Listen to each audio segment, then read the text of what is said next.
মছজিদত আজান দিলে পূজা পাতল বন্ধ কৰি দিয়ে হিন্দুসকলে। আনহাতে এই হিন্দুসকলৰ পূজাৰ দায়িত্ব লয় মুছলমানসকলে।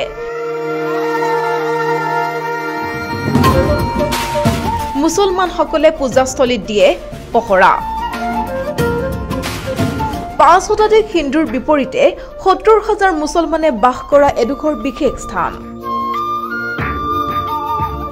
ৰাজ্যত একাংশ কট্টৰবাদী হিন্দু কিংবা মুছলমানে নিজৰ নিজৰ ধৰ্মক লৈ বিভিন্ন মতানৈক্যৰ সৃষ্টি কৰি থকাৰ সময়তে এখন ৰাজ্যতে হিন্দু মুছলমানৰ সম্প্ৰীতিৰ এক অনন্য ৰূপ।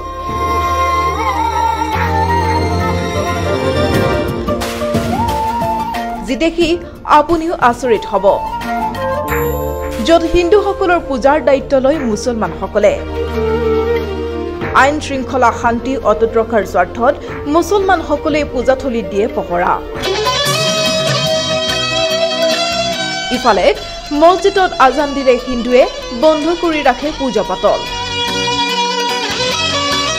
দক্ষিণ কামৰূপৰ গৰৈমাৰীৰ দৃশ্য এয়া। দক্ষিণ কামৰূপৰ গৰৈমাৰী বাৰোৱাৰী দুৰ্গা পূজাত মুছলমানসকলে বিগত ৭০ বছৰ ধৰি সহায় সহযোগিতা আগবঢ়াই আহিছে। মাত্ৰ ৫ শতাধিক হিন্দুৰ বিপৰীতে প্ৰায় ৭০,০০০ মুছলমান লোকে বাস কৰা সম্প্ৰীতিৰ মিলনভূমি তথা প্ৰয়াত মামণি ৰয়ছম গোস্বামীৰ বাসভূমি বৃহত্তৰ গৰৈমাৰীত প্ৰতি বছৰৰ দৰে এইবাৰো মুছলমানসকলে ভাগ লৈছে দুৰ্গা পূজাখনত। দুৰ্গা পূজাৰ সকলো কাম সুচাৰুৰূপে চলাই নিবলৈ মুছলমানসকলে এনেদৰেই অতীজৰে পৰা সহায় সহযোগিতা আগবঢ়াই আহিছে। আৰু এনেদৰে দেখিবলৈ পোৱা গৈছে এখন ৰাজ্যতে হিন্দু মুছলমানৰ সম্প্ৰীতিৰ এক অনন্য ৰূপ। ৭০ বছৰ হ'ল পূৰ্বপুৰুষে কৰি আছে, আমিওতো চলাই আছো। কিন্তু আমাৰ ইয়াতে যদি আমাৰ হিন্দু মানুহ যথেষ্ট কম, তথাপিও আমি মুছলিম মানুহৰ পৰা বিভিন্ন ধৰণৰ সহায় সহানুভূতি আৰু তেখেতে আগভাগ লৈ আমাৰ পূজাটো আমাক চলাই দিয়ে। কোনো অসুবিধা নাই। আমাৰ পূৰ্ণ পৰ্যায়ৰ সহায়ক যেতিয়া আমি সাংস্কৃতিক সন্ধিয়া পাতো, তেখেতসকলে আহে, অডিয়েঞ্চ তেখেতসকল বেছি হয় আৰু পৰিচালনা তেখেতসকলে কৰে।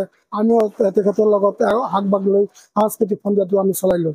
মানে মুছলমান মানুহে আমাক সহায় কৰে বিচৰণৰ সময়তে। আমাৰ যিহেতু মানে হেৰি সিহঁতে লগে ভাগে থাকি আইন শৃংখলা বজাই ৰখাৰ কাৰণে সিহঁতে ল'ৰা ছোৱালী আমাক সহায় কৰে। এখন গৰৈমাৰী সত্ৰ, গৰৈমাৰী সমন্বয়ৰ ক্ষেত্ৰ, য'ত ডক্টৰ মামণি ৰয়ছম গোস্বামীৰ পূৰ্বপুৰুষসকলৰ আৱাস ভূমি আছিলে। গতিকে সেই আৱাস ভূমিত আমি হিন্দু মুছলমান সকলোৱে ৰৈ আছো।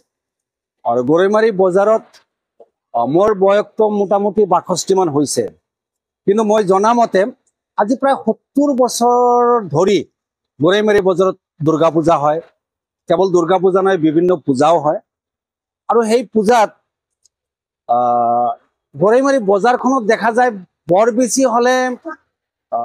বেছি হলে ৫০০ মান হিন্দু মানুহ আছে।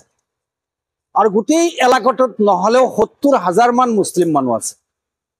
আৰু এওঁলোকৰ মাজতে পূজাটো ইয়াত অনুষ্ঠিত কৰা হয়।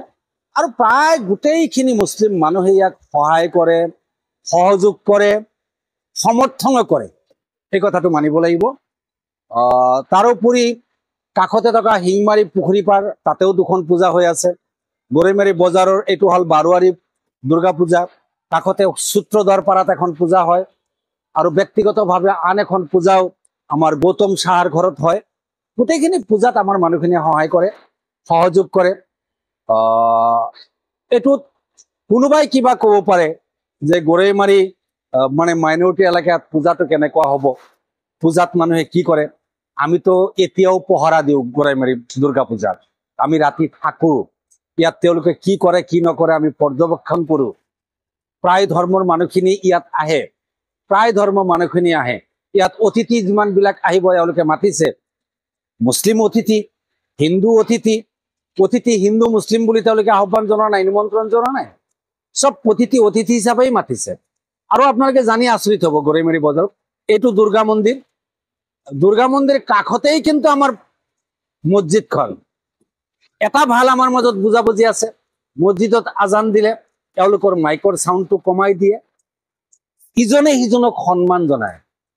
আৰু প্ৰতি ধৰ্মতেই এইটো সন্মান জনোৱাটো কোন ধৰ্মনো শ্ৰেষ্ঠ নহয়, প্ৰত্যেকটো ধৰ্মই শ্ৰেষ্ঠ। নিজৰ নিজৰ ধৰ্ম পালন কৰি আছে, এজনে আনজনক সহায় কৰি আছে, এজনে আনজনক সহযোগ কৰি আছে। গতিকে গৰৈমাৰী এটা সমন্বয়ৰ ক্ষেত্ৰ বুলি ক'ব লাগিব।